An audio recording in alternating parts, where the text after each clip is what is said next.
Pinocchio eats sugar, but refuses to take medicine. When the undertakers come for him, he drinks the medicine and feels better. Afterwards he tells a lie and, in punishment, his nose grows longer and longer. As soon as the three doctors had left the room, the fairy went to Pinocchio's bed and, touching him on the forehead, noticed that he was burning with fever. She took a glass of water, put a white powder into it, and, handing it to the marionette, said lovingly to him, "Drink this, and in a few days you'll be up and well." Pinocchio looked at the glass, made a wry face, and asked in a whining voice, "Is it sweet or bitter?" "It is bitter, but it is good for you." "If it is bitter, I don't want it." "Drink it." "I don't like anything bitter." "Drink it and I'll give you a lump of sugar to take the bitter taste from your mouth." "Where's the sugar?" "Here it is," said the fairy, taking a lump from a golden sugar bowl. "I want the sugar first, then I'll drink the bitter water." "Do you promise?" "Yes." The fairy gave him the sugar, and Pinocchio, after chewing and swallowing it in a twinkling, said, smacking his lips, "If only sugar were medicine! I should take it every day." "Now keep your promise and drink these few drops of water. They'll be good for you." Pinocchio took the glass in both hands and stuck his nose into it. He lifted it to his mouth and once more stuck his nose into it. "It is too bitter, much too bitter. I can't drink it." "How do you know, when you haven't even tasted it?" "I can imagine it. I smell it. I want another lump of sugar, then I'll drink it." The fairy, with all the patience of a good mother, gave him more sugar and again handed him the glass. "I can't drink it like that," the marionette said, making more wry faces. "Why?" "Because that feather pillow on my feet bothers me." The fairy took away the pillow. "It's no use. I can't drink it even now." "What's the matter now?" "I don't like the way that door looks. It's half open." The fairy closed the door. "I won't drink it," cried Pinocchio, bursting out crying. "I won't drink this awful water. I won't. I won't. No, no, no, no." "My boy, you'll be sorry." "I don't care." "You are very sick." "I don't care."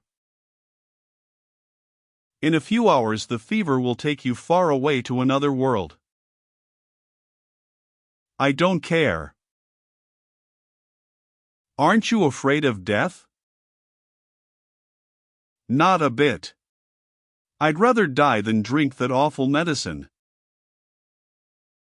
At that moment, the door of the room flew open and in came 4 rabbits as black as ink, carrying a small black coffin on their shoulders. "What do you want from me?" asked Pinocchio. "We have come for you," said the largest rabbit. "For me? But I'm not dead yet." "No, not dead yet, but you will be in a few moments since you have refused to take the medicine which would have made you well." "Oh, fairy, my fairy," the marionette cried out, "give me that glass. Quick, please. I don't want to die. No, no, not yet, not yet." And holding the glass with his 2 hands, he swallowed the medicine at one gulp. "Well," said the 4 rabbits, "this time we have made the trip for nothing." And turning on their heels, they marched solemnly out of the room, carrying their little black coffin and muttering and grumbling between their teeth. In a twinkling, Pinocchio felt fine. With one leap he was out of bed and into his clothes. The fairy, seeing him run and jump around the room gay as a bird on wing, said to him, "My medicine was good for you, after all, wasn't it?" "Good indeed. It has given me new life." "Why, then, did I have to beg you so hard to make you drink it?" "I'm a boy, you see, and all boys hate medicine more than they do sickness." "What a shame! Boys ought to know, after all, that medicine, taken in time, can save them from much pain and even from death. Next time I won't have to be begged so hard. I'll remember those black rabbits with the black coffin on their shoulders, and I'll take the glass and poof, down it will go. Come here now and tell me how it came about that you found yourself in the hands of the assassins." "It happened that Fire Eater gave me 5 gold pieces to give to my father, but on the way, I met a fox and a cat, who asked me, 'Do you want the 5 pieces to become 2,000? And I said, 'Yes.' And they said, 'Come with us to the Field of Wonders.' And I said, 'Let's go.'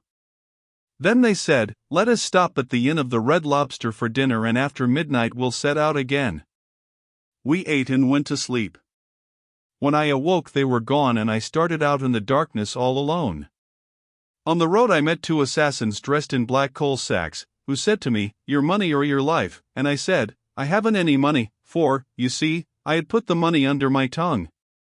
One of them tried to put his hand in my mouth and I bit it off and spat it out, but it wasn't a hand, it was a cat's paw. And they ran after me and I ran and ran, till at last they caught me and tied my neck with a rope and hanged me to a tree, saying, 'Tomorrow we'll come back for you and you'll be dead and your mouth will be open, and then we'll take the gold pieces that you have hidden under your tongue.'" "Where are the gold pieces now?" the fairy asked. "I lost them," answered Pinocchio, but he told a lie, for he had them in his pocket. As he spoke, his nose, long though it was, became at least 2 inches longer. "And where did you lose them?" "In the wood nearby." At this second lie, his nose grew a few more inches. "If you lost them in the nearby wood," said the fairy, "we'll look for them and find them, for everything that is lost there is always found."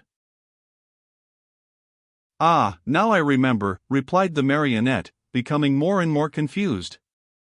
"I did not lose the gold pieces, but I swallowed them when I drank the medicine." At this third lie, his nose became longer than ever, so long that he could not even turn around. If he turned to the right, he knocked it against the bed or into the window panes. If he turned to the left, he struck the walls or the door. If he raised it a bit, he almost put the fairy's eyes out. The fairy sat looking at him and laughing. "Why do you laugh?" the marionette asked her, worried now at the sight of his growing nose. "I am laughing at your lies." "How do you know I am lying?" "Lies, my boy, are known in a moment. There are 2 kinds of lies, lies with short legs and lies with long noses. Yours, just now, happen to have long noses." Pinocchio, not knowing where to hide his shame, tried to escape from the room, but his nose had become so long that he could not get it out of the door.